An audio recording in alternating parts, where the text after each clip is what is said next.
El siguiente video tiene por finalidad exponer los principales síndromes de las lesiones neuropsicológicas propias de los 4 lóbulos cerebrales: parietal, occipital, temporal y frontal.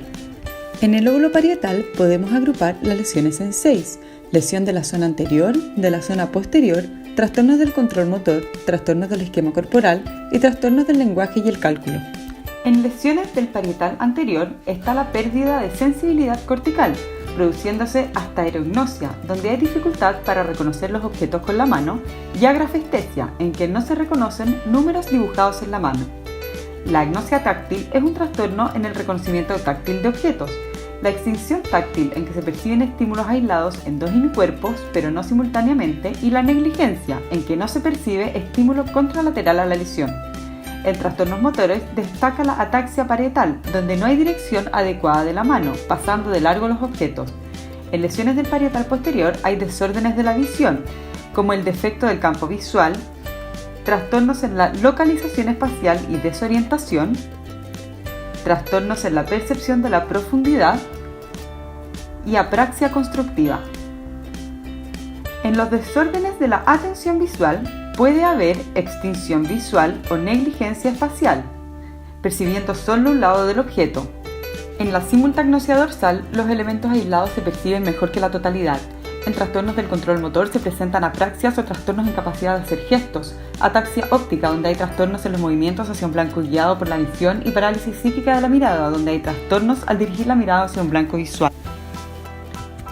Los trastornos del esquema corporal se relacionan con representación y localización espacial del cuerpo, donde los principales son la autotopognosia, la agnosia digital y la desorientación izquierda-derecha. Por último, en los trastornos del lenguaje y del cálculo está la alexia, que es la pérdida total o parcial de la capacidad de leer, la agrafia, que es el trastorno adquirido de escritura, y trastornos del cálculo, donde puede haber defecto en la ordenación de los números en el espacio o pérdida de la capacidad de operaciones matemáticas. El lóbulo occipital se encarga de la visión, por lo que su lesión está relacionada con alteraciones de esta.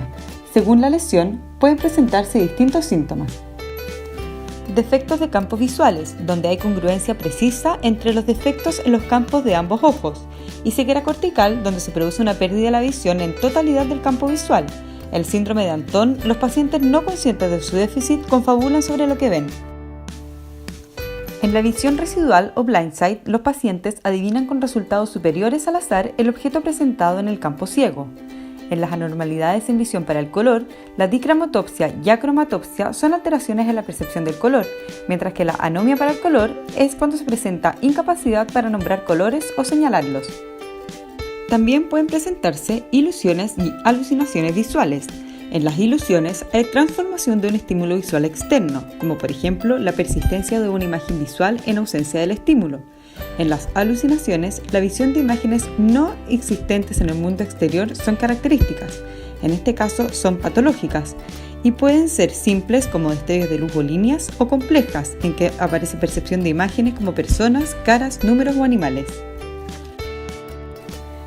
En la aquinectopsia hay trastorno en la percepción del movimiento, por lo que cruzar la calle puede ser muy complejo para quienes sufren de este.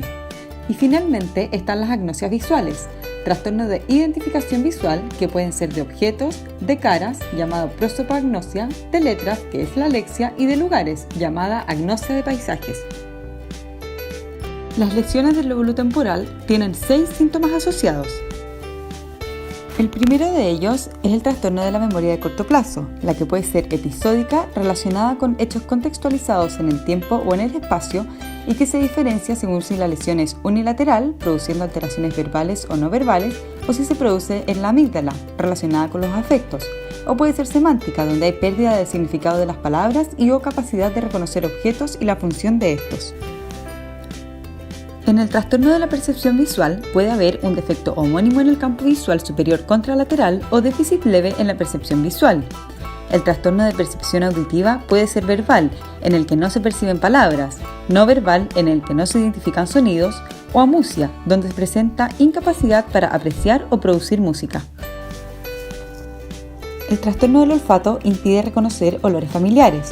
mientras que el trastorno del lenguaje, donde este se presenta confuso, casi sin significado y con múltiples parafasias, corresponde a la afasia de Wernicke. Finalmente, puede haber alteración del afecto, la motivación y la personalidad. El trastorno de personalidad es conocido como síndrome Gastaudt-Guestwinch, donde se presenta con hiperreligiosidad, trastorno de relaciones interpersonales e hipergrafia, entre otros síntomas.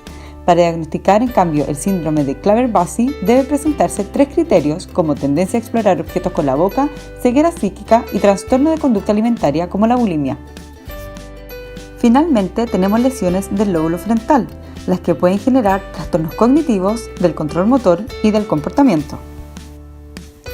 En los trastornos cognitivos se encuentra el trastorno de planificación, el trastorno de organización de acciones, el trastorno en la capacidad de resolución de problemas, el trastorno del lenguaje como la afasia dinámica y la formulación del lenguaje, y los trastornos de la memoria de largo plazo, como el déficit de memoria contextual, de memoria autobiográfica o los falsos reconocimientos y confabulaciones.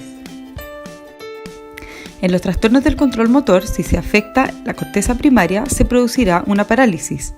En cambio, si la lesión se da en la corteza premotora, afectando al área motriz suplementaria izquierda, habrá trastorno del lenguaje. Si la lesión es bilateral, habrá mutismo aquinético o apraxia de la marcha.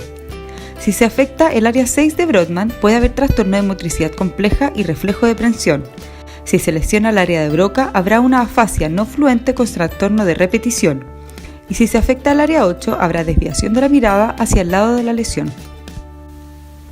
Por último, entre los trastornos del comportamiento puede darse el síndrome pseudodepresivo, con reducción de la actividad, de la iniciativa y de la motivación, enlentecimiento y dificultad para mantener una tarea y terminarla, aunque con ánimo pseudodepresivo. El síndrome pseudopsicopático, donde habrá inhibición, falta de tacto y empatía, irritabilidad y disminución de la capacidad introspectiva. Y por último, comportamientos patológicos como el comportamiento de prensión, el comportamiento de imitación y el comportamiento de coleccionismo. De esta forma, damos por finalizada nuestra exploración por las principales lesiones neuropsicológicas y sus síntomas.